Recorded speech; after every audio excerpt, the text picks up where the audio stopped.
কম সময়ে মিষ্টি খেতে ইচ্ছা করলে ঝটপট এটা তৈরি করে নিতে পারেন।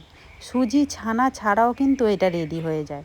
একদম বাচ্চা থেকে বড় সবাইয়েরই কিন্তু পছন্দের হবে, মুখে দিলেই মিলিয়ে যাবে, খেতে কিন্তু ভীষণই দারুণ হয়। নমস্কার বন্ধুরা, কাজল ভিলেজ কিচেনে সকলকে স্বাগত জানাই। রোজকার মতো আজও রান্নাঘরে চলে এলাম। আজকের রেসিপি প্রথম থেকে লাস্ট পর্যন্ত দেখতে থাকুন, আশা করছি ভীষণ ভালো লাগবে। তো চলুন তাহলে শুরু করা যাক। তো তার জন্য এখানে একটা কড়া গরম হতে বসিয়ে দিয়েছি। কড়ার মধ্যে দেবো আগে সামান্য একটু জল, অল্প একটু জল দিয়ে দিলাম। আগে থেকে আমি এখানে গরুর দুধ নিয়ে নিয়েছি, তোমরা চাইলে কিন্তু এখানে প্যাকেট দুধেরও ব্যবহার করতে পারো। এবারে সমস্ত দুধটাই দিয়ে দেবো, আগে থেকে একটু জাল করে রেখে দিয়েছিলাম, তো অল্প একটু রেখে দিয়েছি। তো আমি এটা দেখিয়ে দেবো পরে এটাকে কি করব। এখানে দুধটা বেশ কিন্তু ফুটে উঠেছে। এই সময় আমি এর মধ্যে দিয়ে দেব চিনি। তো মিষ্টিটা তোমরা তোমাদের মাপ মতো এখানে ব্যবহার করতে পারো। আমি এখানে 4 চামচে 3 থেকে 4 চামচ মতো চিনি আছে, আমি দিয়ে দিলাম।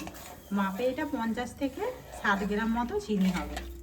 চিনিটা দিয়েও খুব ভালো করে একটু মিশিয়ে নেব।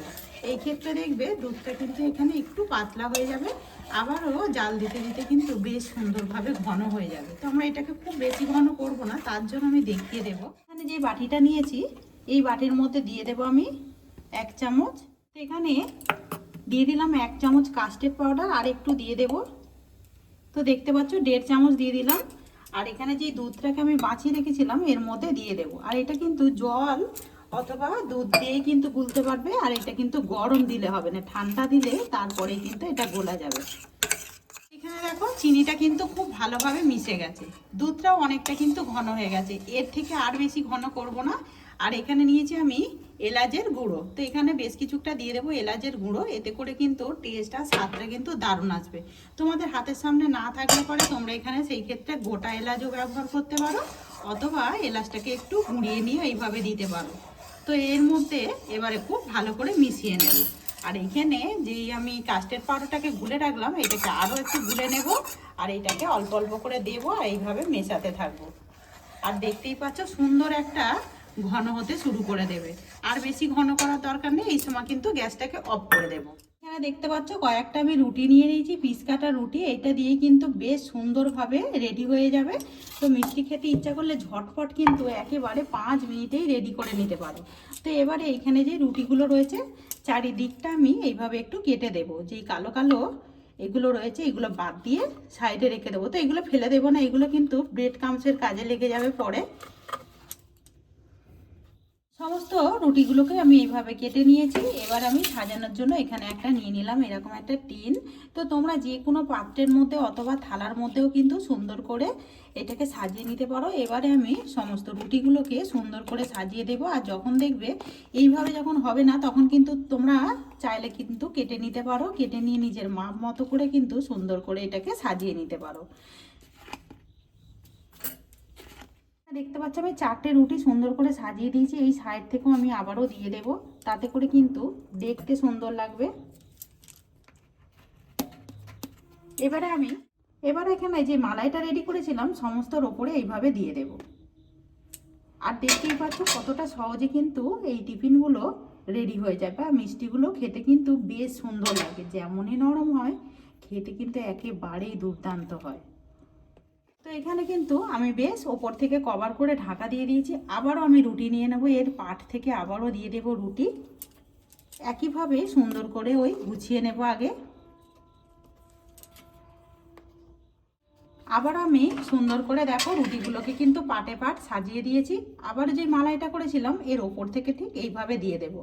আর এই মালাইটা যত কিন্তু ঠান্ডা হবে তত কিন্তু একটু ঘন হতে থাকবে, তাই জন্যই বললাম একটু নরম আর পাতলা করেই কিন্তু এটাকে নাবাতে হবে। পাচ্ছি এখানে কিন্তু আমি সুন্দর করে বেশ সাজিয়ে নিয়েছি। এবারে ওপর থেকে আমি কিছুটা টুটি ফুটি দিয়ে দেবো, এতে করে দেখতে সুন্দর লাগবে। তোমাদের হাতের সামনে বাদাম অথবা যে কোনো কিছু দিয়ে তোমরা কিন্তু এটাকে গুছিয়ে সাজিয়ে নিতে পারো। কয়েকটা চেরি নিয়েছি, চেরিগুলোকেও সুন্দর করে একটু বসিয়ে দেবো।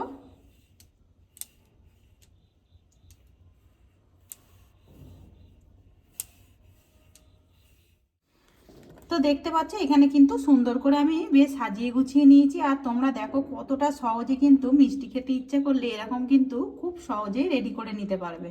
তো আজকের রেসিপি আপনাদের কীরকম লাগলো অতি অবশ্যই আমাকে কমেন্ট করে জানাবেন। তো এইটাকে আমি আধ ঘন্টা মতো এইভাবেই রেখে দেবো, যাতে করে এইটা বেশ ভালোভাবে রুটির সঙ্গে সেট হয়ে যায়। আধ ঘন্টা পর ফিরে এলাম, আর এই দেখো কতটা টেস্টি, সুন্দর, একদম মিষ্টি, একদম কম সময়ের মধ্যেই রেডি হয়ে যায়। তো আমি একটু কেটে দেখাচ্ছি কীরকম হয়েছে।